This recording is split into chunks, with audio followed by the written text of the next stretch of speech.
back, children. Hope you enjoyed these summer vacations in different manner. We have already completed climate and soil resources chapter. If you have any doubt regarding these chapters, you can ask in the live interactive session. Today I will start with natural vegetation.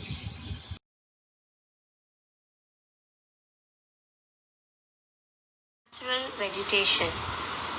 Natural vegetation refers to a plant community which has grown naturally without human aid. They have been left undisturbed by humans for a long period of time. Thus, grasses, shrubs, and trees which grow on their own without any human interference constitute the natural vegetation of an area, but cultivated crops, fruits, orchards form a part of vegetation but not natural vegetation, as human beings put efforts and grow crops according to the climatic conditions available in a particular region in order to satisfy the daily needs.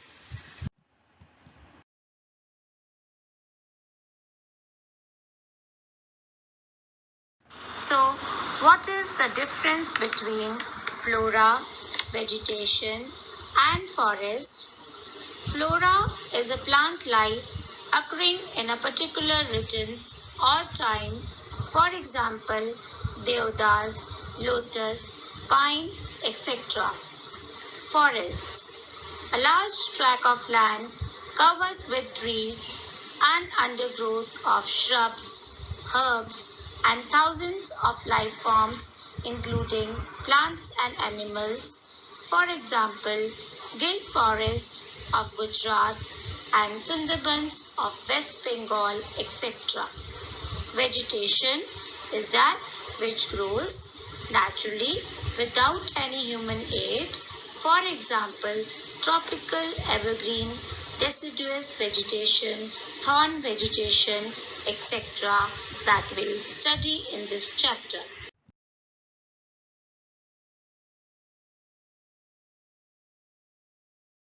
Why are forests important? As forests provide raw material for various industries like paper and pulp industry, timber industry, furniture building, etc. They also provide food, fodder, fuel, fertilizer, and fiber. Forests prevent soil erosion and preserve the fertility of the soil. They provide moisture and lower the temperature. They are the home for many animals and birds, thus they preserve the biodiversity. They maintain the ecological balance. They provide medicinal values, resulting in the making of many medicinal drugs. Forests also help to alleviate psychological stress arising from the trials of modern society.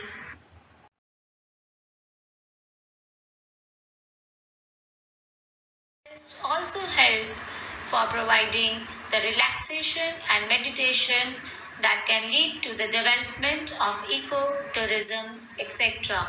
So that is why forests are very, very important for us.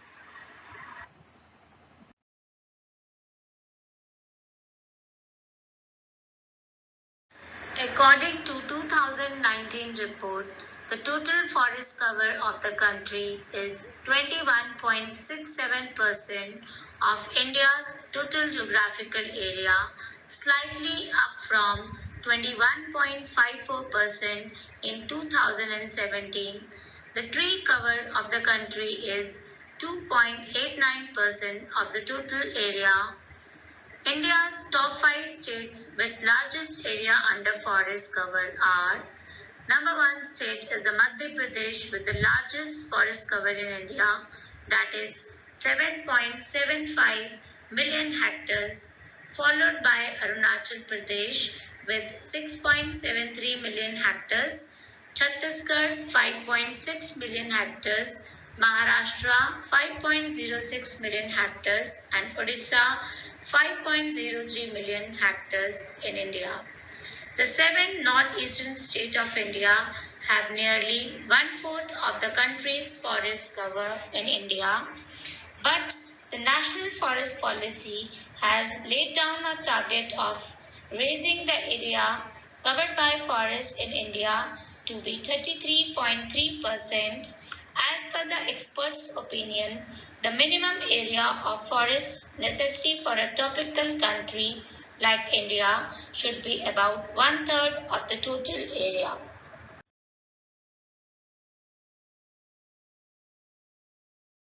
Forests are very important for us. What is the reason that the forests are disappearing? The basic reason is deforestation on a large scale. Now the question arises, why is deforestation going on?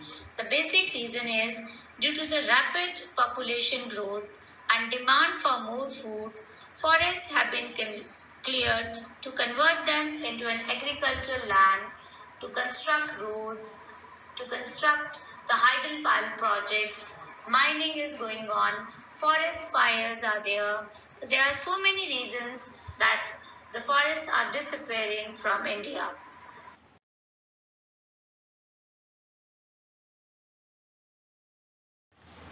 What are the effects of deforestation? It will lead to the loss of trees. Other vegetation can cause climate changes, desertification, soil erosion, fewer crops, flooding, increased greenhouse gases in the atmosphere, and a host of problems for indigenous people.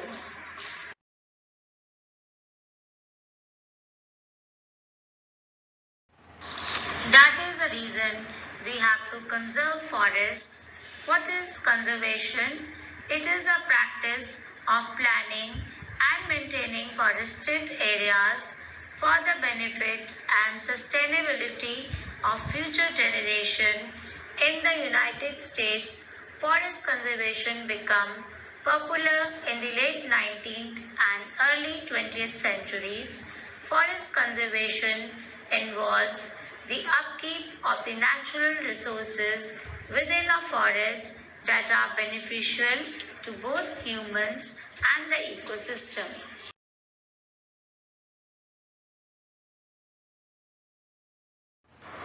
The following steps should be taken for the conservation of forest: regulated and planned cutting of trees, control over forest fire, reforestation and afforestation practice, check over forest clearance for agricultural purposes, protection of forest, proper utilization of forest products and forest, using alternative sources of energy, people's participation by different policies like agroforestry, national forest policy, and social forestry, etc.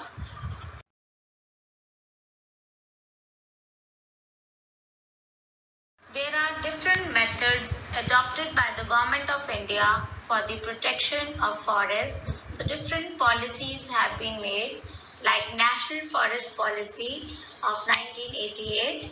Its objectives are increasing productivity of forests, encouraging efficient utilization of forest produce, creating a massive people's movement, maintaining environmental stability, as well as maintaining 33% forest area in the country.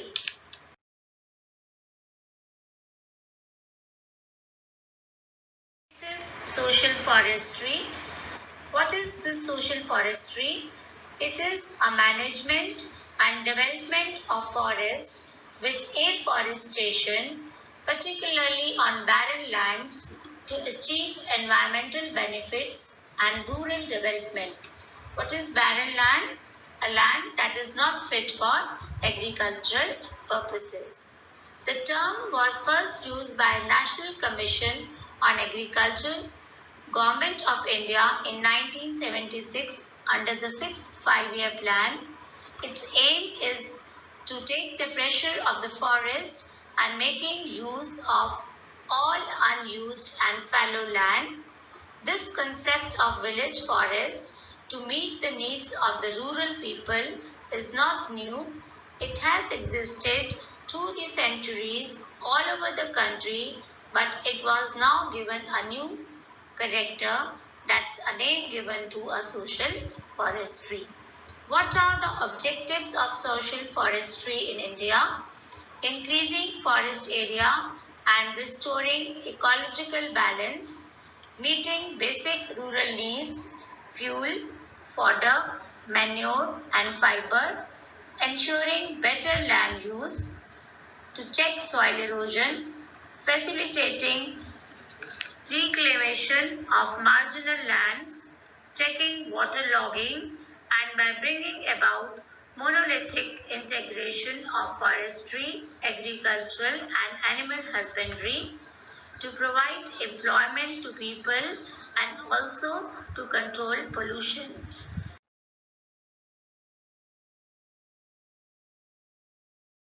The step taken by the government to increase the forest cover in India is agroforestry. Now the question arises, what is agroforestry? It is a part of social forestry and represents the intermediate stage between forestry and agriculture. That means growing of crops and the forest crops with animal rearing to ensure the most efficient land use under a management system in accordance with the socio-cultural practices of the local people, so that to provide conservation of the land and its improvement in order to achieve a combined produce of forest and agricultural crop simultaneously. So that means to produce trees for timber and other commercial purposes, to produce a diverse, adequate supply of nutritious food, both to meet the global demand and to satisfy the needs of the producers themselves, and to ensure the protection of the natural environment so that it continues to provide resources and environmental services to meet the needs of the present generation and those to come also. So that is why agroforestry is very, very important in India.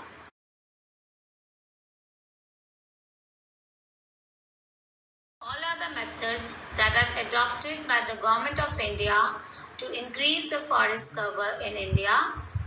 So next we will discuss about different types of vegetation in India. Thank you children and have a nice day.